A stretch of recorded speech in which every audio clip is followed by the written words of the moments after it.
Hello, good evening, students. Today in 11th class physics, we are continuing with the chapter and exercise. Uh, Up to last class, we had completed question number 9. From 1 to 9, we have completed. Today, we are starting with question number 10. है ना? Question number 10 से start कर रहे हैं. अब question number 10 देखो. और हमेशा की तरह हमारा एक instruction कि if you are having a book in front of you, then it will be better for you. है ना? स्टेटमेंट अभी हम पढ़कर सुनाएंगे और जो इंपॉर्टेंट फैक्ट्स एंड फिगर्स हैं वो लिख देंगे. A player throws a ball upwards with an initial velocity of 29.4. तो बच्चों यहाँ कहीं पर एक प्लेयर है and he throws a ball in upward direction with a initial velocity of 29.4 metres per second. ऐसा कुछ दिया है. What is the direction of acceleration during the upward motion of the ball? अब इसमें बहुत सारे पार्ट्स दिए हुए हैं. अब ये क्रिकेटर ने बॉल ऊपर की तरफ थ्रो की और आपको एक्सेलरेशन का डायरेक्शन बताना है. What is the direction of acceleration? तो बच्चों अगर किसी भी ऑब्जेक्ट को ऊपर की तरफ थ्रो करें या रिलीज करें तो direction of acceleration, A part का आंसर क्या आएगा? Direction of acceleration is the direction of acceleration due to gravity. क्योंकि इसके ऊपर कौन सा एक्सेलरेशन काम कर रहा है? एक्सेलरेशन ड्यू टू ग्रेविटी काम कर रहा है. And G is always downwards. G का डायरेक्शन कभी चेंज नहीं हो. G is always downwards. और ये डाउनवर्ड्स में बच्चों डाउनवर्ड्स रहेगा हमेशा. चाहे ऊपर की तरफ ऑब्जेक्ट को थ्रो करो तो भी डाउनवर्ड्स आएगा. Acceleration due to gravity. क्योंकि एक्सेलरेशन ड्यू टू ग्रेविटी क्या है? It is the acceleration which is produced in the object whether moving downward or whether moving upward due to the pull of the earth. अर्थ हर एक object को अपनी तरफ खींच रहा है. आप ऊपर की तरफ फेंकोगे तो भी नीचे की तरफ खींच रहा है और अगर ये ऑब्जेक्ट नीचे की तरफ आ रहा है तो भी इसका डाउनवर्ड पुल है. तो acceleration due to gravity is always downward. तो फर्स्ट पार्ट का ये आंसर है. What is the direction of acceleration during the upward motion? What are the velocity and acceleration of the ball at highest point? अब बच्चों इन्होंने यहां पर बोला है ये सपोज इसका हाईएस्ट पॉइंट है. तो हाईएस्ट पॉइंट पर वेलोसिटी और एक्सेलरेशन कितना है वो बताना है. हाईएस्ट पॉइंट पर वेलोसिटी और एक्सेलरेशन. तो सबसे ऊपर वाले पॉइंट पर अभी हम लोग मालूम है बच्चों B part at the highest point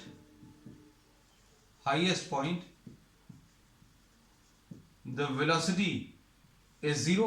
highest point पर वेलोसिटी जीरो है. और एक्सेलरेशन कितना है बच्चों? तो acceleration is equal to what? Acceleration due to gravity. अब इसमें प्लस माइनस साइन की जरूरत नहीं है क्योंकि कोई कैलकुलेशन जब अभी हम लोग करेंगे तो प्लस माइनस साइन की जरूरत पड़ेगी, है ना? या फिर अगर उन्होंने पूछा हो प्रॉब्लम में तो बताएंगे. तो सेकेंड पार्ट में अभी हम लोग ये कह सकते हैं eight the highest point the velocity is zero and the acceleration at the topmost point is equal to acceleration due to gravity. अब ये क्वेश्चन बच्चों जो है ये जो सेकंड पार्ट है this is one of the favourite questions for 1 mark. 1 mark के जो क्वेश्चंस आते हैं उसमें ऐसा बोलते हैं कि आपको एक ऐसा एग्जाम्पल देना है जहां पर वेलोसिटी तो जीरो है लेकिन एक्सेलरेशन जीरो नहीं है ना? तो अभी हम लोग क्या बोलते हैं सोचकर देखना. किसी ऑब्जेक्ट को ऊपर की तरफ थ्रो करेंगे तो क्या होगा? इसकी वेलोसिटी ऊपर की तरफ है तो इसकी वेलोसिटी धीरे धीरे कम होती जाएगी. सबसे ऊपर वाले पॉइंट पर वेलोसिटी जीरो हो जाएगी. अब ये वेलोसिटी कम क्यों हो रही? क्योंकि इसमें acceleration due to gravity downward direction में लग रहा है और हर समय पर लग रहा है. ऑब्जेक्ट अगर ये रेस्ट पर है तो भी इसके ऊपर अर्थ का पुल तो लग ही रहा है. जब इसको ऊपर की तरफ थ्रो करेंगे तो इसकी वेलोसिटी धीरे धीरे कम होती जाएगी और सबसे ऊपर वाले पॉइंट पर वेलोसिटी जीरो हो जाएगी. तो सबसे ऊपर वाले पॉइंट पर वेलोसिटी तो जीरो है लेकिन यहाँ पर एक्सेलरेशन काम कर रहा है और ये एक्सेलरेशन किस डायरेक्शन में काम कर रहा है? डाउनवर्ड डायरेक्शन में. Acceleration due to gravity always acts in downward direction. तो आपको ये 1 मार्क में आता है क्वेश्चन कि भाई give an example of a situation where the velocity is zero but acceleration is not zero. तो वेलोसिटी जीरो हो एक्सेलरेशन लेकिन जीरो नहीं है. ये सोचने में थोड़ा सा ऑड लगता है कि भैया एक्सेलरेट तो है, एक्सेलरेशन तो है लेकिन वेलोसिटी जीरो है. तो ये कहां पर पॉसिबल है? सबसे ऊपर वाले पॉइंट पर. At topmost point the velocity is zero but it remains zero for fraction of seconds, है ना? सबसे ऊपर वाले पॉइंट पर वेलोसिटी जीरो होती है लेकिन बहुत ज्यादा देर को जीरो नहीं रहती और तुरंत इसमें एक्सेलरेशन के कारण ये अपना डाउनवर्ड मोशन स्टार्ट कर देता है। अब इसके बाद सी पार्ट में क्या बोला है? अब सी पार्ट पढ़कर देखो बच्चों, ये थोड़ा सा अलग है। सी पार्ट में what are they asking for? C part में इन्होंने बोला है choose x equal to 0 and t equal to 0 with the location at the time of the ball at its highest point. देखो ये बिल्कुल अलग चीज पूछी है ना। प्रॉब्लम पढ़कर देखो, इन्होंने बोला है आप सबसे ऊपर वाले पॉइंट को x इज इक्वल टू 0 ले लो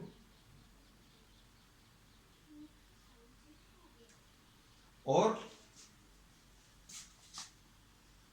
t इज इक्वल टू 0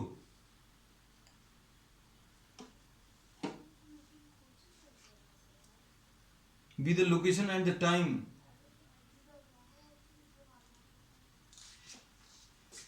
इसमें इन्होंने जैसे ये सपोज फॉर एग्जांपल ये ग्राउंड है, suppose this is the ground है ना, और इसमें इन्होंने बोला है यहां कहीं पर इसमें x इज इक्वल टू 0 ले लिया और इसमें x इज इक्वल टू 0 के रिस्पेक्ट में यहां इसको ओरिजिन ले लिया, मतलब कुल मिलाकर ये ओरिजिन है ना। अब इसको अगर आपने ओरिजिन ले लिया और क्या बोला है इन्होंने, vertically downward direction to be positive.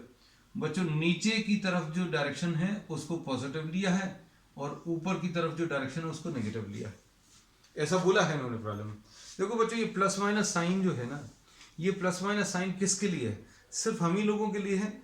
It is a tool और a device which is use to do the calculations है ना। कैलकुलेशंस करने के लिए अभी हम प्लस माइनस का यूज करते हैं बच्चों। जैसे सपोज फॉर एग्जांपल हम बोले कि if you have to deal in money, money आपके पास आ रही है और जा रही है ना, तो आपको किसी एक को प्लस बोलना पड़ेगा, किसी एक को माइनस बोलना पड़ेगा। पैसे के टर्म्स में इसलिए बता रहे हैं कि वो पैसे के टर्म्स में समझ में आ जाएगी बात है ना। अगर मान लीजिए आपके पास सिर्फ पैसा आ रहा होता, मतलब आपको खर्च नहीं करना पड़ा, money is only coming, then no need of sign convention. Sign convention की कोई जरूरत नहीं, प्लस माइनस की कोई जरूरत नहीं है, क्योंकि आपके पास सिर्फ आ रहा है, दूसरे टाइप का कोई ट्रांजेक्शन नहीं हो रहा है ना। तो अभी हम लोग यही कहते हैं कि प्लस माइनस साइन, जो साइन कन्वेंशन है उसको लेके कभी भी मन में ये मत लाना कि किताब में ऐसा दिया था, सर ने ऐसा बता दिया, इस क्वेश्चन में कुछ और पूछ लिया है ना। क्योंकि इन्होंने कोई साइन कन्वेंशन के बारे में बात करी है। इन्होंने बोला जो सबसे ऊपर वाला पॉइंट है, ये ग्राउंड है, इसको ऊपर की तरफ थ्रो किया, इन्होंने बोला x इज इक्वल टू 0, इसको ले लिया। अब इसको यहां से नीचे की तरफ जो डायरेक्शन है उसको पॉजिटिव बोला, ऊपर की तरफ जो डायरेक्शन है उसको नेगेटिव बोला। अब इन्होंने क्या बोला, साइन कन्वेंशन है, अब ये नए टाइप का साइन कन्वेंशन इन्होंने पूछ लिया। अब इसमें इन्होंने क्या बोला, give the sign of position, velocity and acceleration. आपको पोजीशन, वेलोसिटी, एक्सेलरेशन के बारे में बताना है। किसमें? अपवर्ड जर्नी में और डाउनवर्ड जर्नी में, है ना। हमने देखो आपको क्वेश्चन थोड़ा सा सिंप्लीफाई कर दिया ऐसा लिखकर। अब इसमें देखो बच्चों एक्सेलरेशन कैसा है, acceleration g is always downward. G कैसा है, जी हमेशा डाउनवर्ड है। ऑब्जेक्ट ऊपर जा रहा है तो भी जी डाउनवर्ड्स है, अगर ऑब्जेक्ट नीचे आ रहा है तो भी जी डाउनवर्ड्स है। तो एक्सेलरेशन जो है बच्चों जी के बराबर है और ये हमेशा डाउनवर्ड है। अब ये डाउनवर्ड जर्नी बोल रहे हैं अभी हम लोग, है ना, डाउनवर्ड जर्नी, ये अपवर्ड जर्नी, क्योंकि दो चीजें हो गई, अपवर्ड डायरेक्शन को नेगेटिव और डाउनवर्ड डायरेक्शन को पॉजिटिव, ऐसा बोला है ना। तो downward direction and downward journey is different है ना। डाउनवर्ड डायरेक्शन को पॉजिटिव बोला, तो एक्सेलरेशन बच्चों हमेशा डाउनवर्ड है, इसलिए ऊपर जाते समय भी ये पॉजिटिव रहेगा और नीचे आते समय भी ये पॉजिटिव रहेगा। क्यों? क्योंकि नीचे वाले डायरेक्शन को, जो नीचे की तरफ डायरेक्शन है उसको पॉजिटिव बोला। Downward direction is taken as positive, downward direction is taken as what? Positive, ये याद रखना है ना। डाउनवर्ड डायरेक्शन को पॉजिटिव लिया तो ऑब्जेक्ट जब ऊपर जा रहा है तो भी एक्सेलरेशन नीचे है, जब ऑब्जेक्ट नीचे आ रहा है तो भी एक्सेलरेशन नीचे है, और नीचे वाले डायरेक्शन को पॉजिटिव बोला है। तो एक्सेलरेशन दोनों केसेस में कैसा आने वाला है? पॉजिटिव आने वाला है। अब इसके बाद वेलोसिटी। अब वेलोसिटी के बारे में क्या बोल सकते हैं बच्चों? जब ये ऊपर की तरफ जा रही है, अगर ऑब्जेक्ट ऊपर की तरफ जा रहा है, if the object is moving upward, तो अपवर्ड डायरेक्शन को अभी हम लोगों ने नेगेटिव बोला है ना। तो अपवर्ड जर्नी के लिए वेलोसिटी, अपवर्ड जर्नी के लिए बच्चों वेलोसिटी कैसी रहेगी? अगर ऑब्जेक्ट ऊपर की तरफ जा रहा है और ये ऊपर वाला डायरेक्शन नेगेटिव बोला है ना, तो वेलोसिटी अपवर्ड जर्नी के लिए वेलोसिटी नेगेटिव है ना। और जब ये नीचे आने लगेगा, when this is moving downward, तो डाउनवर्ड जर्नी के लिए डाउनवर्ड डायरेक्शन कैसा है? पॉजिटिव। तो लो भाई ये ले लिया। अब इसके बाद क्या है? पोजीशन। तो बच्चों पोजीशन के बारे में क्या बोल सकते हैं? देखो ध्यान से सोच कर बताओ।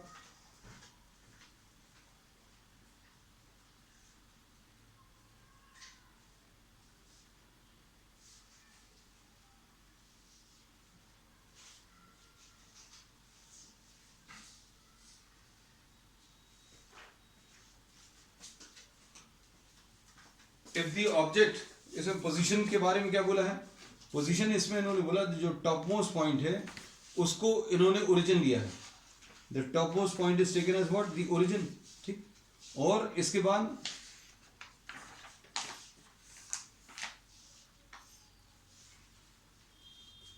अब देखना, अब इसमें अगर आपने इसको ओरिजिन लिया, सोच कर देखना, जब ये ऑब्जेक्ट यहां की तरफ ट्रैवल कर रहा है तो ये ओरिजिन है।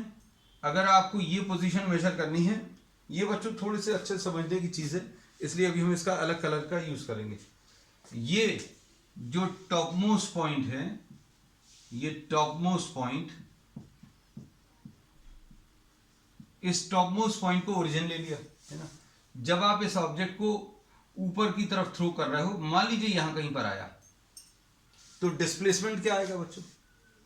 तो डिस्प्लेसमेंट या पोजीशन कैसे बताते हैं? ओरिजिन से आप इसको ज्वाइन कर दो। ओरिजिन से अगर आप इसको ज्वाइन करोगे तो क्या होगा? ये डाउनवर्ड डायरेक्शन में है, मतलब ये ओरिजिन से ये अभी भी कहां है? नीचे है।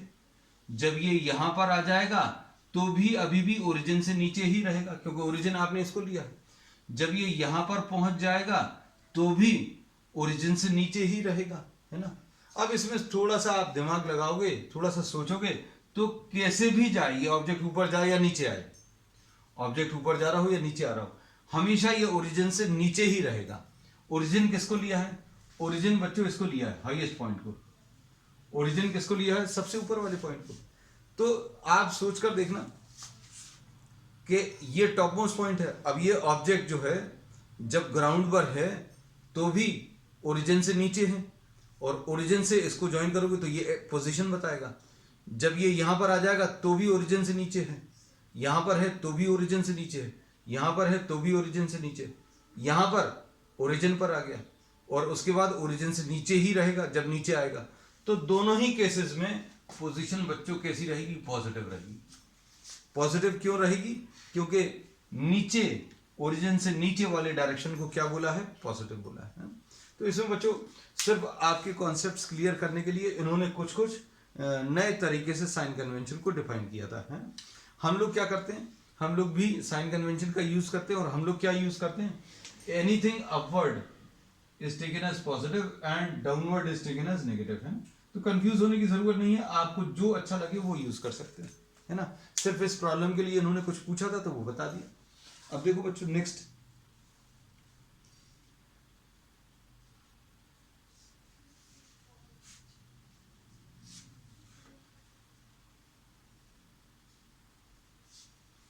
नेक्स्ट पार्ट में क्या दिया है? To what height does the ball rise and after how long does the ball return to the player's hand. अब ये कितनी हाइट तक ऊपर जा रहा है ये कैलकुलेट करना है ना।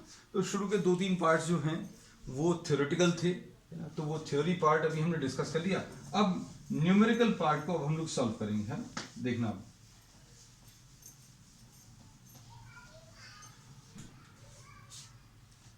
अब इन्होंने बोला टू व्हाट हाइट, ये कौन सा पार्ट है बच्चों? D part. डी पार्ट में क्या पूछा है? टू what height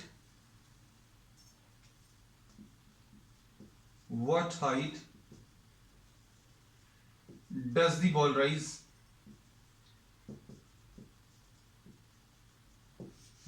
तो अब इसमें u कैसा है बच्चों? u plus 29.4। हम लोग क्या ले रहे हैं? अपवर्ड डायरेक्शन को पॉजिटिव ले रहे हैं, अपवर्ड पॉजिटिव।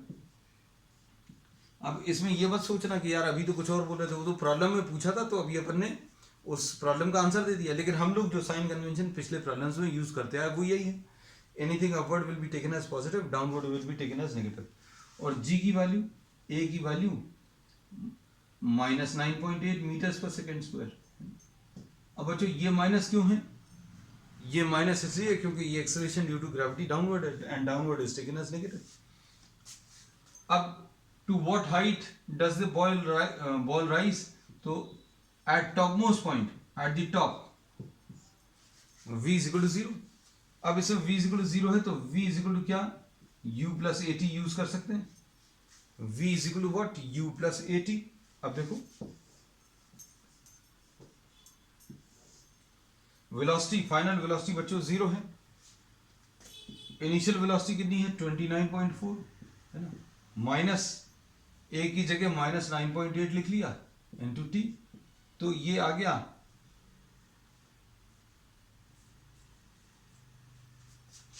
वैसे अभी अपन डायरेक्टली कर सकते थे, ये अभी हमने अननेसेसरी यूज कर लिया। चलो कर लिया है तो टाइम तो पूछा ही नहीं था, है ना, अपन ने जबरदस्ती निकाल लिया। ये 3 seconds, t is equal to 3 seconds लगेगा, है ना। अब क्या यूज कर सकते हो आप? s is equal to ut plus half at square use कर लो, या तो ये यूज कर लो, या डायरेक्टली जिसकी अभी हम बात कर रहे थे आप क्या यूज कर सकते थे बच्चों? v square is equal to u square plus 2as, है ना। हम तुम लोगों से बातें करते करते ये v is equal to u plus at पर चले गए, है ना। क्यों? इसमें v की वैल्यू 0 है, u की वैल्यू मालूम है, a भी मालूम है, s आपको कैलकुलेट करना है। So you have to find out what the value of s, to what height does the ball rise, है ना। अब देखो इसको सॉल्व कर लें, टाइम की जरूरत नहीं है, time is not at all required. तो ये टाइम अभी हम रब ही कर दे रहे हैं, नहीं तो अननेसेसरी कंफ्यूजन होगा। एक एक्स्ट्रा डेटा कैलकुलेट कर लिया अगर जरूरत पड़ती है तो। v स्क्वायर, तो v स्क्वायर बच्चों ये है u स्क्वायर 29.4 का whole square minus 2 into 9.8 into s, ऐसा कुछ है। अब s की वैल्यू कितनी आ जाएगी? 2 into 9.8 into s will be equal to 29.4 into 29.4, ऐसा कुछ आएगा, है ना। अब इसमें क्या कर सकते हैं? ये कितने टाइम्स कैंसिल होगा? 9.8 3 टाइम्स कैंसिल होगा, और s की वैल्यू 3 इंटू 29.4 डिवाइडेड बाय 2, है ना। तो ये सॉल्व कर लेना बच्चों। ये सॉल्व करने पर अप्रोक्सीमेटली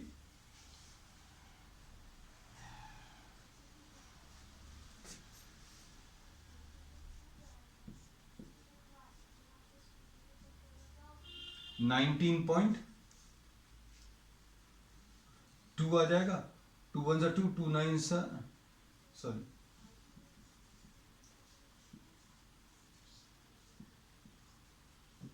तो ये कितना आ जाएगा? 44.37 21 2 3 4 12 into 14 1 3 1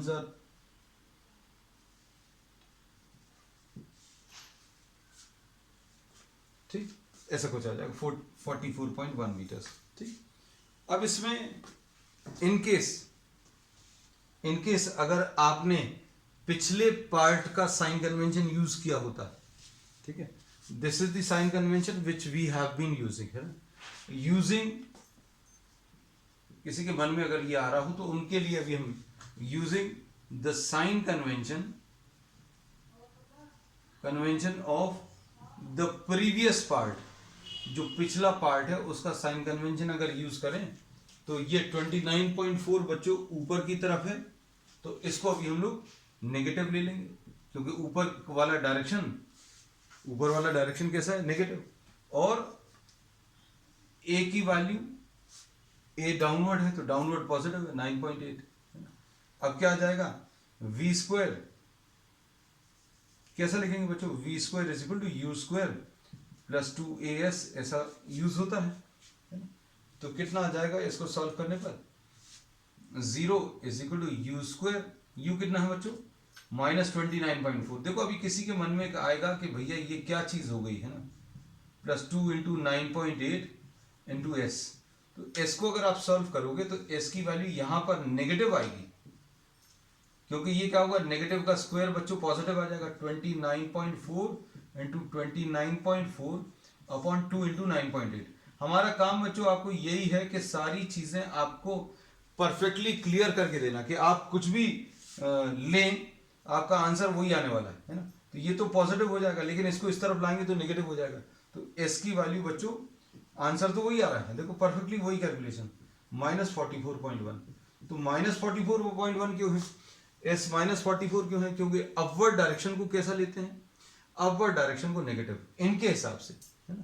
तो अपवर्ड डायरेक्शन अगर नेगेटिव है तो ये देखो अपवर्ड डायरेक्शन इज नेगेटिव। तो ये हाईएस्ट पॉइंट कहाँ आएगा, अगर आप किसी चीज को थ्रो करोगे, अगर आपने किसी चीज को थ्रो किया तो हाईएस्ट पॉइंट कहाँ पर आएगा, ऊपर की तरफ आएगा, इसलिए माइनस साइन आया है, ठीक है। चलो नेक्स्ट पार्ट,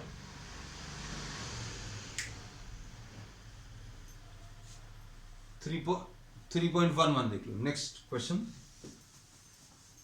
अच्छा इसमें एक चीज और है, अरे अच्छा हुआ अभी हमने ध्यान आ गया इसमें, after how long does the ball return to the player's hand. अरे देखो वो कैलकुलेशन काम आ गया जो बच्चों की हमने रब कर दिया था स्टार्टिंग में, कौन सा वाला, after how much time does the ball returns to the player's hand. तो बच्चों ऊपर तक जाने में टाइम ऑफ असेंट 3 सेकेंड्स है, तो नीचे आने में भी 3 सेकेंड लगेगा, टोटल 6 सेकेंड्स लगेगा।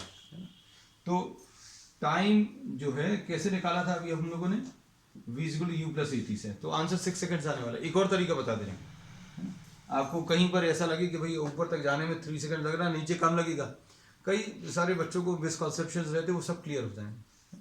अब आपने किसी ऑब्जेक्ट को थ्रो किया ऊपर की तरफ, तो ये ऊपर की तरफ थ्रो किया तो ये ऊपर तक ट्रैवल करके ग्राउंड पर वापस आ गया।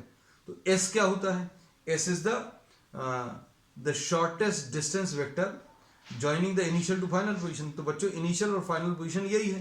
तो if the ball returns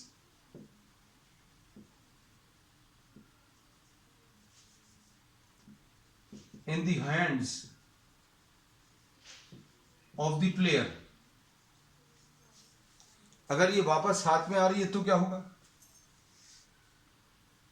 S की वैल्यू 0 रहेगी। बस इसमें मेन चीज ये है, आपको मालूम होना चाहिए। तो अब देखो आपको अगर कोई कैलकुलेशन करने, जैसे अभी हम लोगों ने इसमें ये लिया था, आपने ऑब्जेक्ट को ऊपर की तरफ थ्रो किया, तो ऊपर की तरफ थ्रो करने में अगर हाइट निकालनी है तो आपको सबसे ऊपर वाले पॉइंट पर कुछ मालूम होना चाहिए। भाई आपको कोई चीज़ अगर निकालनी है, कोई अननोन वैल्यू निकालनी है, you should have a known value. तो नोन वैल्यू क्या हो, ऊपर वाले पॉइंट पर वेलोसिटी 0, ठीक। अब ये रिटर्न होकर वापस हाथ में आ गई, इसमें टाइम निकालना तो कुछ मालूम होना चाहिए। तो हमें क्या चीज़ मालूम है, जब ये ऑब्जेक्ट चलकर वापस यहीं पर आ गया तो एस की वैल्यू कितनी आ जाएगी, 0। एस की वैल्यू 0 रखी। अब एस की वैल्यू 0, एस क्या होता है बच्चों, ut + ½ at², है ना। इसको 0 ले लो, u × t,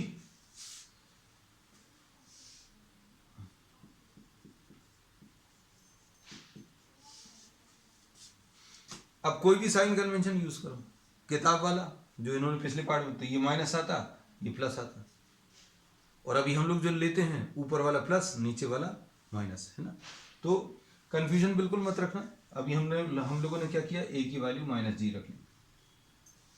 अब क्या होगा, ये क्वाड्रेटिक इक्वेशन बन जाएगी, है ना। क्वाड्रेटिक इक्वेशन मतलब 2 टाइम आएंगे, तो क्या 2 टाइम होंगे जब ये s की वैल्यू 0 होगी। सोच कर देखो, 0 = u 29.4 × t minus half into 9.8 into t square. तो ये कितना आ जाएगा बच्चों, 0 is equal to t into 29.4 minus 4.9 into t, ऐसा कुछ आएगा। टी कॉमन ले लिया तो दो टाइम कौन से आए, टी की वैल्यू 0 आ गई और टी की वैल्यू 29.4 अपॉन 4.9 आ गया। तो ये सॉल्व करोगे तो ये 6 टाइम्स कैंसिल हो जाएगा, तो टी की वैल्यू 6 आ गई। हमने यही बोला था। अब दो टाइम कौन से, टी की वैल्यू 0, तो भैया एस की वैल्यू 0 कब होगी, जब ये यहां पर था, हाथ में था, तब भी एस की वैल्यू 0 थी। जब ये घूमकर वापस आ गया तब भी एस की वैल्यू 0। तो t is equal to 0, starting में एस की वैल्यू 0 है और 6 सेकेंड्स के बाद एस की वैल्यू 0 है। So this finishes what the 10th question. अब 11th वाला देखो।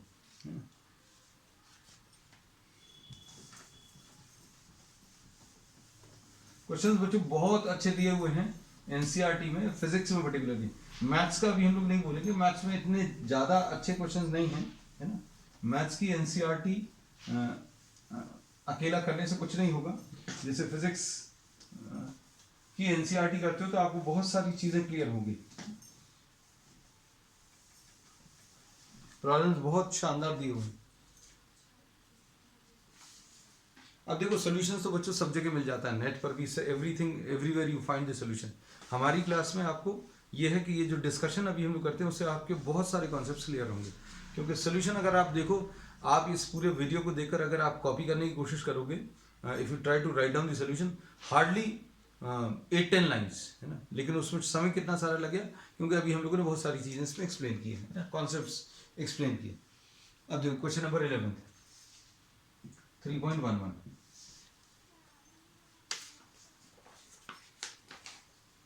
Read each statement below carefully and state with reasons and examples if it is true or false. A particle in one dimensional motion. बच्चों first part में इन्होंने बोला एक particle है जो कि वन डायमेंशनल मोशन में है, लेकिन इसकी जीरो स्पीड है, जीरो स्पीड है ऐसा बोला है, और this may have non-zero acceleration। तो क्या ये पॉसिबल है स्पीड जीरो हो? आज ही अभी हम लोगों ने बात की, आज ही की क्लास में, है ना। तो ये कहां पर पॉसिबल है? Yes this is true, yes this situation is possible, this is possible. कहां पर बच्चों? At the top most point.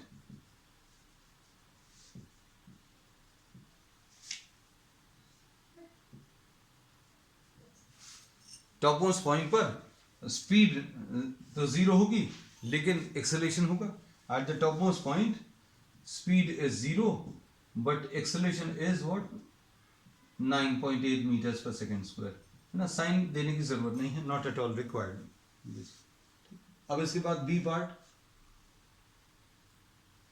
With zero speed may have non zero velocity. Zero speed non zero velocity. तो बच्चों ये चीज possible नहीं है। इसमें अभी हम लोग बोलते हैं स्पीड और वेलोसिटी को अगर आप कंपेयर करें तो वेलोसिटी को बहुत सिंपल भाषा में, बहुत in very simple terms you can say velocity is what, speed plus the direction. Velocity अगर अभी हमें बोलनी है तो क्या बोलेंगे कि magnitude of velocity and direction, magnitude of velocity and direction. Velocity एक वेक्टर है, उसमें दो चीजें रहेंगी, दो चीजें क्या रहेंगी, एक तो मैग्नीट्यूड ऑफ वेलोसिटी रहेगा और दूसरा डायरेक्शन। तो हम लोग क्या बोलेंगे, velocity is speed with direction, speed and plus direction मिलकर वेलोसिटी बना देते। तो बच्चों अगर स्पीड जीरो है, स्पीड जीरो है तो क्या वेलोसिटी हो सकती है? वेलोसिटी मतलब अभी हम लोग बोलेंगे उसमें मैग्नीट्यूड और वेलोसिटी यानी कि स्पीड वो भी जीरो हो गई। So this is not possible,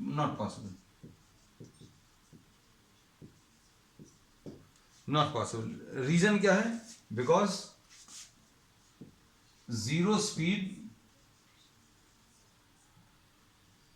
gives what, zero magnitude of velocity, therefore velocity also becomes 0। तो ये सेकंड पार्ट का आंसर आ गया है ना। अब थर्ड पार्ट देखो, with constant speed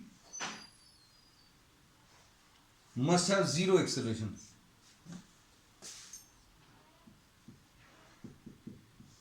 third part, constant speed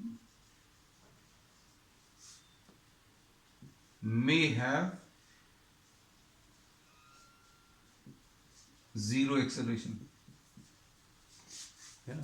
तो अब इसमें एक्सेलरेशन क्या होता है? Change in velocity. Change in velocity मतलब या तो स्पीड चेंज हो रही है या डायरेक्शन चेंज हो रहा है या दोनों चेंज हो रहा है। एक्सेलरेशन मतलब क्या है? वेलोसिटी का change. Acceleration indicates what? Acceleration indicates change in velocity, change in velocity. और चेंज इन वेलोसिटी मतलब क्या रहेगा? चेंज इन स्पीड और चेंज इन डायरेक्शन। तो बच्चों इसके बारे में तो दे दिया है कि ये तो कांस्टेंट है, तो ये तो चेंज नहीं हो रहा। मतलब आपको जीरो एक्सेलरेशन करना है, तो जीरो एक्सेलरेशन करना मतलब zero change in velocity. Zero change in velocity मतलब स्पीड चेंज नहीं होनी चाहिए, वो तो दिया है। मतलब डायरेक्शन भी चेंज नहीं होगा, है ना। तो अब हम लोग क्या बोलेंगे? This situation is possible. अच्छे सुनना बच्चों, constant speed in a straight line or in a fixed direction. Constant speed in a straight line or in a fixed direction indicates what? Zero acceleration. चलो ये भी हो गया। अब इसमें एक क्वेश्चन हम अपनी तरफ से ऐड कर दे रहे हैं इस वाले पार्ट में। कौन सा? कि इसमें इन्होंने बोला है क्या?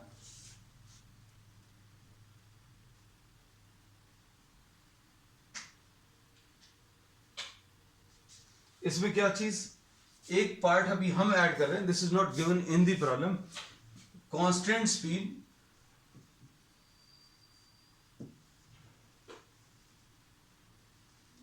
And non zero acceleration. तो क्या ये चीज पॉसिबल है? कांस्टेंट स्पीड है, तो कांस्टेंट स्पीड है लेकिन नॉन जीरो एक्सेलरेशन। तो बच्चों ये पॉसिबल है when object moves on a curved path. When the object moves on what? A curved path. कोई ऑब्जेक्ट अगर कर्व्ड पाथ पर मूव करेगा on a curved path with constant speed,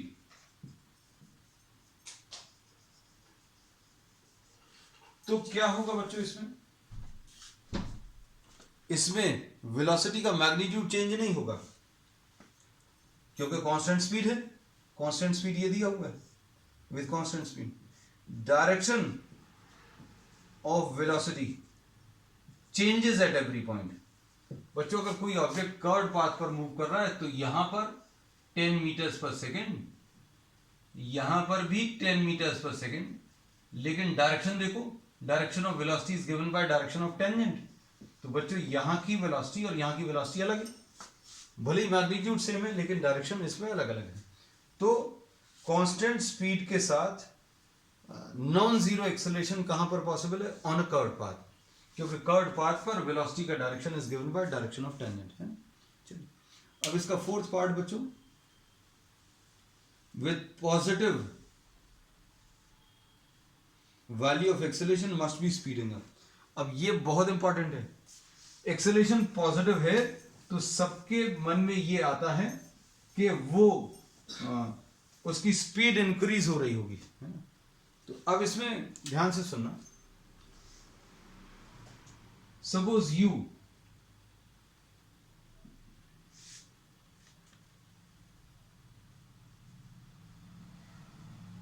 negative 50 है और एक्सेलरेशन +10 है।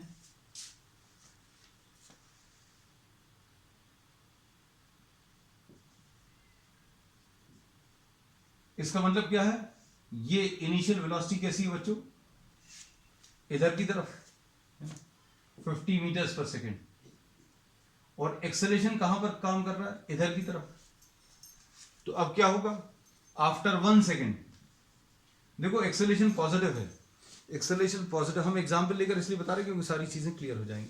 तो इसमें अभी हमने बोला एक्सेलरेशन पॉजिटिव होने का मतलब जरूरी नहीं है कि स्पीड बढ़े, क्योंकि सबको यही लगता है कि एक्सेलरेशन अगर पॉजिटिव है, एक्सेलरेशन पॉजिटिव मतलब स्पीड बढ़ेगी, लेकिन इसमें देखो after 1 second what will happen, v is equal to u plus 80, u कितना बच्चों -50 प्लस a की वैल्यू कितनी है, a की वैल्यू 10 है और टाइम कितना है 1, तो ये -40 आ जाएगा।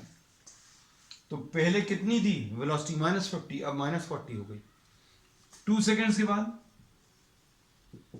देखो पॉजिटिव एक्सेलरेशन होने के बावजूद, despite of this positive acceleration, velocity जो है देखो v is equal to u plus 80 -50 plus 10 into 2 यानी कि -30 आ जाएगा। आफ्टर 3 सेकेंड्स, 3 सेकेंड्स के बाद क्या होगा, तो धीरे धीरे जैसे जैसे यहां की तरफ आएगा, ये एक्सेलरेशन पॉजिटिव डायरेक्शन में है 10 मीटर्स पर सेकेंड स्क्वायर, तो ये 40 हो गया, फिर 30 हो जाएगा, फिर ये 20 हो जाएगा। ये देखो -50 प्लस 3 इंटू 10 -20, और फिर एक स्टेज पर ये 0 हो जाएगा। कब 0 हो जाएगा, after 5 second, after 5 seconds -50 plus a 10 into ये 0 आ जाएगा। इसके बाद it will start speeding up. तो ये चीज अभी हम लोग कह सकते हैं that this is not necessarily true. ये जो फोर्थ पार्ट है इसका आंसर क्या लिखोगे बच्चों, इसमें ये लिखोगे कि positive value of acceleration does not necessarily indicate that the body is speeding up. Speed may decrease if the initial velocity is opposite to the direction of acceleration. Then the speed may decrease initially, but after becoming zero, the velocity or the speed will start increasing. तो बच्चों आज के लिए इतना ही. We will continue with the remaining problems on the next one. That's all for today.